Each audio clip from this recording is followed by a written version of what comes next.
With our Commissioner Status Update meeting. Today's date is November 18, 2025. The time is 10:04 a.m. In attendance are Commissioners Eberlein, Duncan, and Matari. I'm going to call this meeting to order. Are there any changes to the agenda?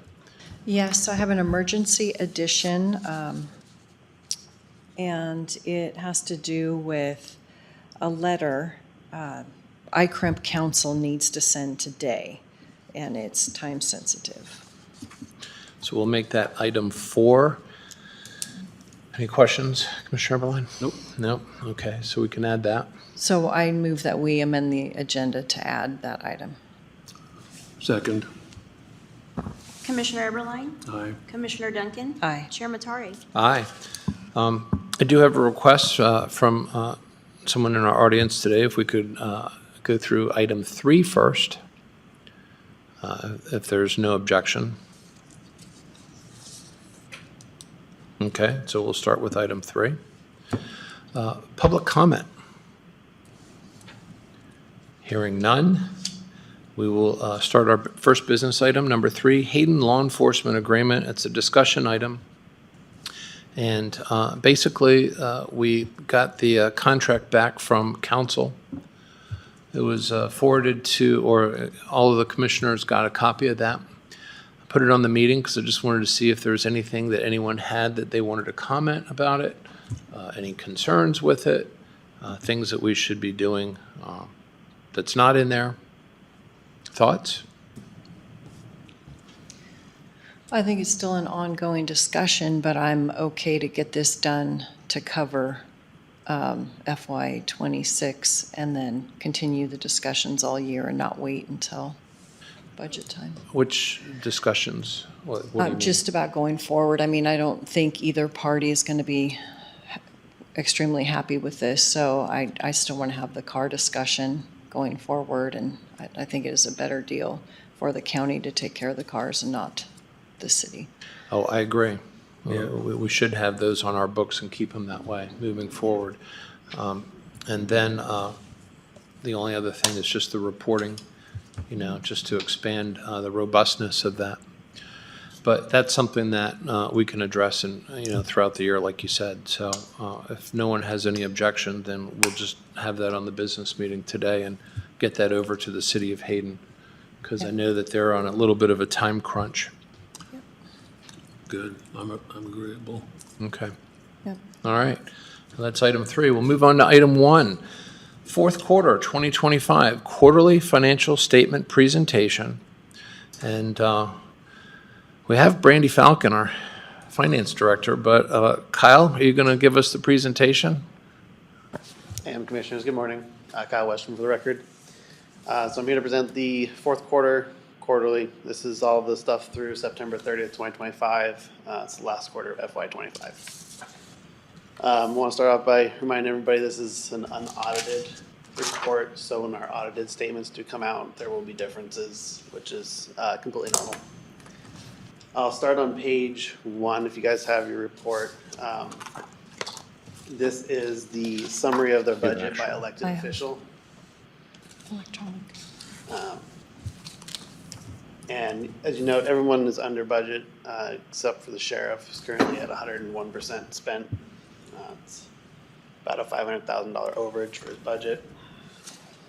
And we'll get into the more details of why that is later on. And then on page 21, we'll skip through to the property tax collection by fund. We're currently 100% collected on all our property taxes. We're actually just slightly over collected just because we were able to collect on prior year taxes that aren't budgeted for in the current year. And then on page 27, we're looking at our fund balances by fund. So it's essentially what we have left.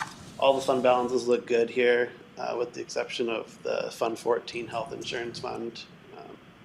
Currently in the negative on that health insurance, but Brenda's going to go over kind of why that is in the next month or so and how we're going to fix that. And then on the next page, page 28, this is our non-property tax revenue, so our state revenue sharing, our state sales tax, liquor apportionment, interest, and unrealized market gains. So this one's always a little bit tricky because the report itself excludes usually the fourth quarter state revenue sharing and sales tax that we receive. However, the box at the bottom shows what that fourth quarter revenue is, and I've attempted to add another column to show where we're actually budget to actual with that fourth quarter payment. So for state revenue sharing, we actually came in above budget in terms of revenue, which is nice to see. About $320,000 we received extra. For sales tax, we received in excess of $224,000. Liquor was a little bit under. We received about $136,000 less than we expected. And then for interest, we actually earned about $1.9 million more than we budgeted, and our unrealized market gain is sitting at about $412,000 for the year. Then moving on to the next page is, these are our over budget departments. Especially when we get to the end of the year, we start getting a lot. So we do put some parameters in what we include here. So we included anything that was overspent by more than $5,000 and 102% of their budget. Anything less than we start getting a lot of small ones that aren't not as important to look at. One common theme among the fourth quarter over expenses was a single account for group insurance. It's kind of a complicated formula that the auditor's office budgets for the departments each year. And so if one parameter kind of gets thrown off in the middle of the year, it kind of throws off everything. So I'm going to list off 7 of these just really quickly. That's pretty much the whole reason they're on this report. And that would be letters A for buildings and ground, B for IT, E for OEM, G is animal control, J, driver's license, K, sheriff's maintenance, personnel budget, and letter P, juvenile diversion. Those are they're only on here because group insurance was overspent. What page are you on? This is page 29, 30, and 31, the green pages. They're not green in our, Yeah, I guess our on the printed- PDF they're not in green. our electronic. But yes, 29, 30, 31. So the first one I'll go into details, letter C, and that's health insurance. Our B budget for health insurance was overspent by about $3.4 million. This is pretty much exclusively because medical claims were overspent by about $3.7 million. There was some savings where we came in under budget for insurance premiums and dental claims that'll offset some of that overspending. When you say we're overspent, is that because we had more claims or we had more expensive claims? Or So- both? So I'll just jump in here for a second on our health insurance fund. So in the next couple of weeks is when I'll start doing the year-end process of adjusting all of our fund balance accounts to capture all the year-end activity. Part of that is going to be dealing with the health insurance fund, so I'll come back to the board and give a much more detailed presentation. But basically, health insurance fund has negative fund balance. There's 3 big reasons for that. Number 1, our budget for medical claims was too low, so we had a higher number of more expensive claims. So I have had a meeting with Alliant and HR about it, and we'll go into some more detail next month. But yes, more claims and more expensive claims. Also, our budget was just too low to begin with. So there's claims. The calculations the auditor's office did for budgeting health insurance for departments, we used too high. We used a projected plan participant number, and apparently that projection has been projected too high that we've been given. And so moving forward, we're going to use an actual plan participant number. And then the third reason is previous boards drained the health insurance fund balance in order to pay for health insurance instead of taxing for it. So the reserves in our health insurance fund were lower than they should have been to begin with. So it would not be negative if that had not happened in previous years. So those are the main reasons. And PMR is not in that. Any savings captured by PMR is included in that, as well as the expenses of the PMR claim. But I mean in that dollar amount. Like the overage? Yes. No, yeah, that's pretty much just medical claims. Okay, thank you. Thanks, Brady. So on to letter D would be the coroner's office. They're a little bit overspent on their on-call pay and employee benefits. The sheriff's enhanced 911 budget, which is letter F. Their A budget was overspent. The largest overages were in overtime. They're over by $24,000. Hourly wages by $7,000. And then group insurance by 4.5. Page 30, we saw overages in the sheriff's patrol budget, mostly stemming from overtime, about $172,000 over.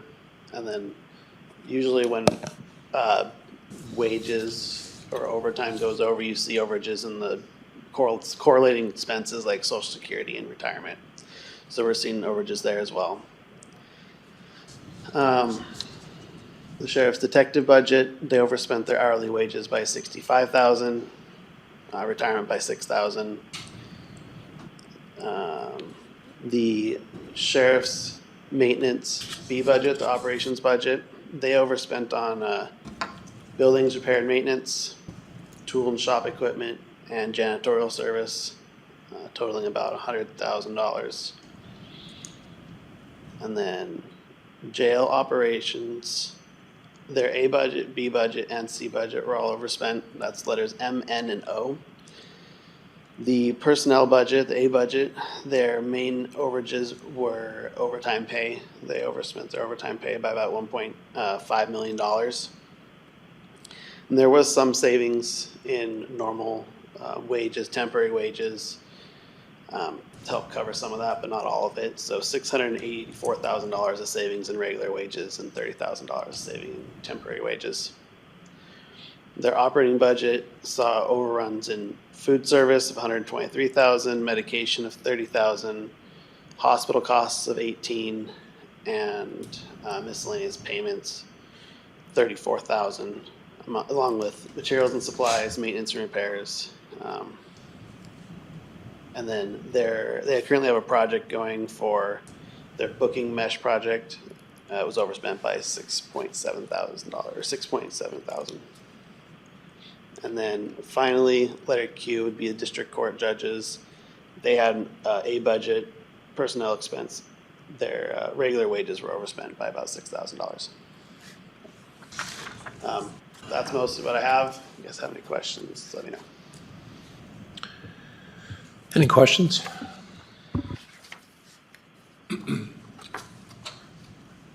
Questions, but more answers. I'm just curious, what is the basis for how we determine some of these budget items like overtime and things? Just because we come up with a number, so we should be figuring out, how to meet that number and what factors are going into it, excuse me, that are affecting that number. Because there's a certain number of hours that have to be filled. And so then the question is, okay, are we filling those hours? We're not properly accounting for them, and then who are we filling them with? Yeah, so in terms of like the jail's overtime budget, since I've been at the county, it's kind of been understood that the budget isn't big enough, but the board has always said that they'll make the sheriff whole at the end of the year. For several years, the salary savings in the jail were enough to cover the overage in their overtime budget. But that's not really the case anymore. The overage in the overtime budget is now exceeding any salary savings that they have. And so it's really during the budget cycle when to have that conversation with the sheriff's office, what is the appropriate dollar amount to budget for overtime? Does that kind of, and then in terms of the actual overtime expense incurred, that's all on the sheriff's office. So I can't really speak to how they manage that, those expenditures and shifts and shift coverage and all of that.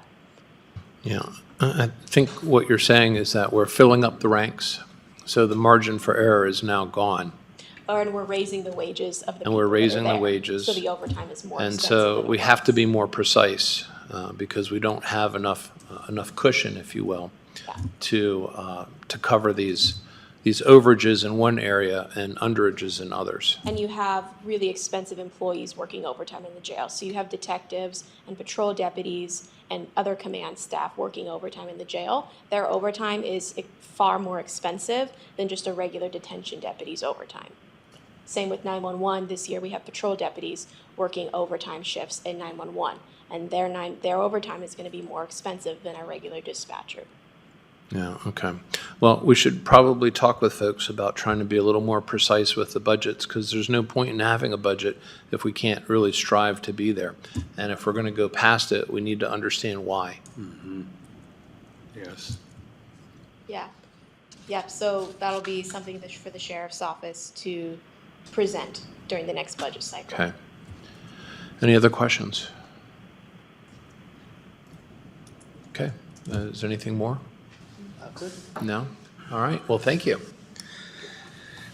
Next up, item 2, FY25 unanticipated inmate housing revenue adjustment. It's a discussion item, and Brandy Falcon. Good morning, Commissioners. Brandy Falcon for the record. So we just reviewed the quarterly, obviously. The dollar amount that the sheriff has reported as over budget in the quarterly is higher than current because the quarterly was published before a lot of our year-end budget adjustments were done. The board recently approved to use contingency funds to go towards making the sheriff whole. So after recent budget adjustments that have been made for closing out the prior fiscal year, the sheriff is now over budget by only about $76,000. And so I would like to utilize some of the inmate housing revenue to make the sheriff whole, so he is not reported as over budget for FY25. So we budgeted a certain dollar amount for inmate housing revenue in FY25, and we exceeded our budget by almost $1 million. And so I would like to use a portion of that extra revenue to make the sheriff whole, specifically in the jail's overtime budget. And I just wanted to explain that here at the 10 a.m. meeting, and then I have it as an action item at this afternoon's business meeting. Thank you. Questions? No? I think what's important is that you can't anticipate how many people are going to go through the jail. But we can try to anticipate, well, the total number of hours it takes to run the jail. And then, of course, there's a variable cost for each additional inmate that's in there. And so I'm glad to see that at least our revenues are offsetting these additional expenses. And that we just have to, I think, work a little more toward precision, if you will. Yeah, I agree. I do have one thing. Before we made the contingency adjustments, I think that this income was still more than what the sheriff was Yeah. over budget. Yeah. Yeah, so again, it costs more money to have people on staff to have the jail fuller, so it makes sense that this revenue is directly, can correlate to the overages. Well, so you're saying that based upon the total number of staffing that is set up right now, they add more staff on top of, or are they using staff to fill vacant positions? So my understanding is as you have your bed count go up, then you have to have more staff, like it's, so many staff per so many inmates. And so it makes sense that if we are housing inmates longer, like for state, then yeah, we're incurring more expense because these additional inmates, and then that revenue went and offset Yeah. that. I'd be curious to see what the metric is for that. That should be something that can easily be accounted for. That at this staffing level, at this inmate population, we should have this staffing, and when it exceeds, how much more staffing are we pulling in? I can work with the sheriff on that. Okay. Yeah, maybe we can discuss this in a couple weeks after Thanksgiving or something. Okay. Very good. Anything else? No? All right. So that's item 2. We've already done item 3. Next up, item 4. This is a letter regarding iCrimp and a response to a third party. Yes, so Essentially, we have, ICRIM's outside counsel needs to send a letter today. And if the board is comfortable with that letter, we each got it last night, then I can make a motion to approve the proceeding with, essentially, it's a demand letter to a third party to keep them within the agreement that the county had with them in the beginning. Thoughts? It's good with me. Fine. Okay. Okay. Well then, I move that we authorize staff and ICRIM counsel to proceed with demanding that Vital Core Health Strategies defend and indemnify Kootenai County from and against Jack Campbell's claim. Second. Commissioner Eberline? Aye. Commissioner Duncan? Aye. Chair Matari? Aye, motion carries. Next up, public comment. Anyone wish to speak? Hearing none. 10:25, meeting adjourned.